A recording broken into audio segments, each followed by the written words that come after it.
Hello everybody, it's Jeanette Wilda.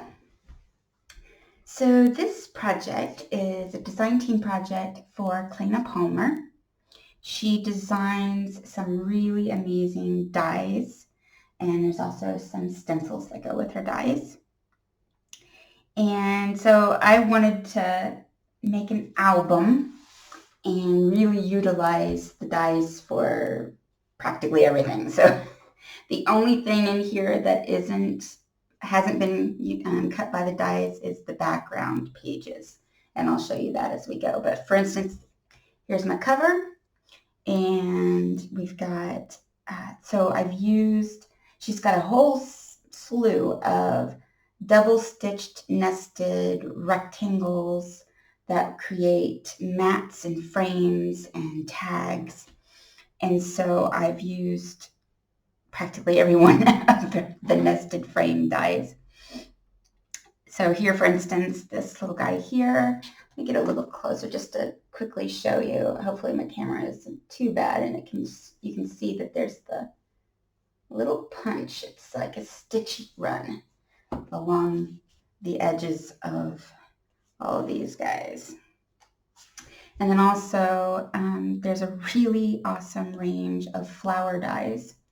What's great about them is that they create little notches. So let me get one out. And what you can then do is use a brad. So like what I've done here to connect them. So let me get one out and show it to you. So here's, for instance, a little leaf. And if you wanted to put it together with, say, another little leaf, I could take these and I can put the little circles together and put a brad, and it holds it exactly where I want it. And so as you can see here, I've used this is the, look that back up again. So it's the Wild Rose and Gypsophilia in the Blooming Anson range.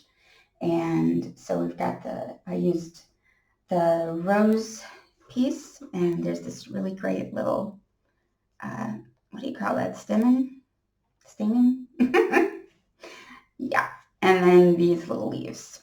And the brad holds them together perfectly. And then what you can do, there's also little spacers in the kit.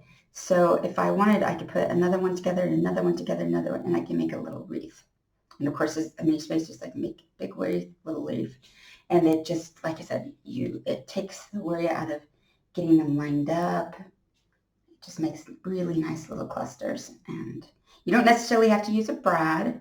You could, for instance, just put those together. Maybe if you don't want to see it, you could put a little piece of paper over it, a sticker, maybe a wax seal, a little gemstone, and a nice little cluster. So also here on the cover, I have a little tag, and maybe if I have that right side up. And again, this uses the stitched, this one is the tag. No, this is the, oh boy.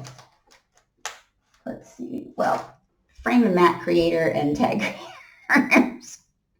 There's just so many sizes and shapes of this one. They're all really nice and long and kind of skinny. And you can see you've got nice big ones. This one is, I think this is from that same, you can see it nests in there wonderfully. And then the other thing that she has in the range is this really great word dies, or sorry, alphabet dies and numbers. And I need to fix my glue on that because it got there. And they're like puzzle pieces. And so it puts together, I mean, look at that. They're just perfectly spaced. And then I also used, she has these really great magnetic mats that you can use in any of your die cutting machines. Just follow your sandwich recipe. And it lined it up, and it just lined it up perfectly. Put it exactly on the tag where I wanted it, and they're all lined up really nicely.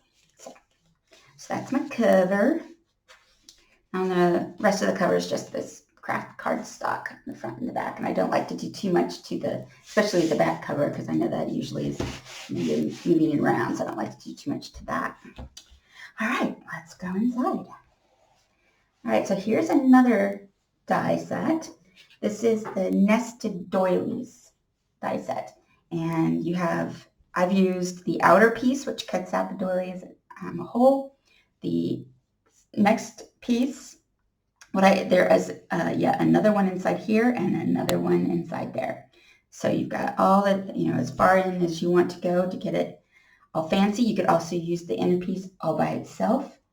You don't have to cut out the doily as a whole. You can use it as like a window. So for instance, maybe if you're making a shaker card, for example, you could cut this out into paper, layer it over your shaker card frame, and put some stuff in there, and you have a nice little shaker frame with the doily cut out. So lots of ways to use this. Throughout, I've put in a ton of little photo mats. And since I'm looking at this, I want to just mention that this paper is from Louise Heinzel. It's her nostalgia kit. So I'll make a link down below so you can see that. And here, so like I said, in the book, anything that is the background paper was just cut. And then everything else, all of the photo mats, the little pieces that you see, like for instance, this pocket, these were all done with the dies. And oh my God, it was so easy. And I got that in there upside down. So easy.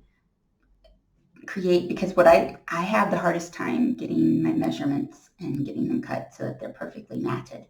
And using dies like this, one makes it all fancy, pretty with the little stitching and takes all of the work away from you so that you don't have to figure all that stuff out. And again, this is not from using the dies, this is just the paper. Okay. Next page. So I had a lot of fun with the tag kit or dies. So there's a nested dies again, but they have these little doodads in them that create the tag holes. I used in the first one you can see I used the circle hole, and it punches in those little stitching so it matches with your tag. For the square ones, I used the wide hole, and what I really liked is that because you can put that anywhere you want, as you can see, I had fun. I just put them in all different places so that when I put my tags back into my book, the little ribbons would stick out in varying locations on the side of the book. I don't know. I just like that. I like them to cascade everywhere. So I loved that I could put those holes anywhere on the tag that I wanted them. And again, I think did I put them all in upside down? Again, these are all using these nested frames.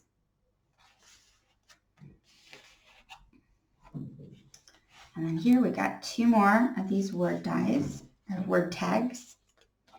Family, cherish, boop, boop, boop. I had a lot of fun with those word dies, coming up with my little tags. And again, two more of the roses. And this time I didn't use the leaves, just the rose pieces.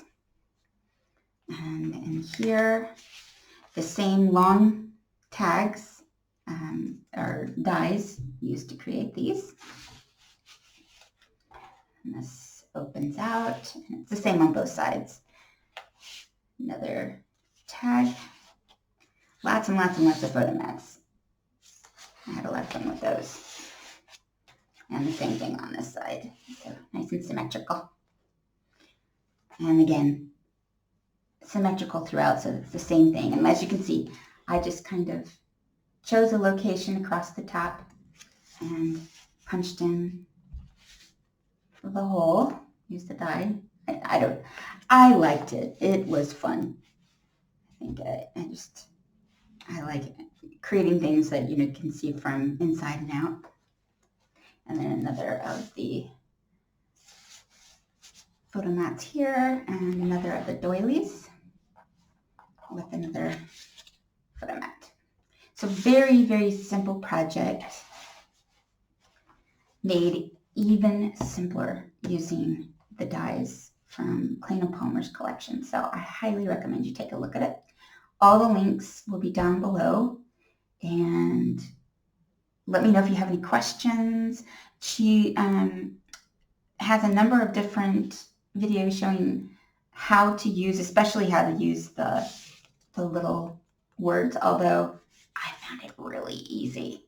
I think, it's puzzle pieces, but she has some really great videos showing how to use their spacers and so that you can make them curve, all that kind of stuff. So definitely check that out. And there's also instructions on how to utilize these dies, the flower dies. I've only used a couple in this one. As you can see, I basically used the rose one because I thought it went really nicely with the paper I had chosen. But there's so many in that line, and there's so many different ways to use it. So if you've got questions, let me know. I'll have links to everything down below, and I hope you guys have a great day. I can speak. I really can. Please like and subscribe, and I will see you later.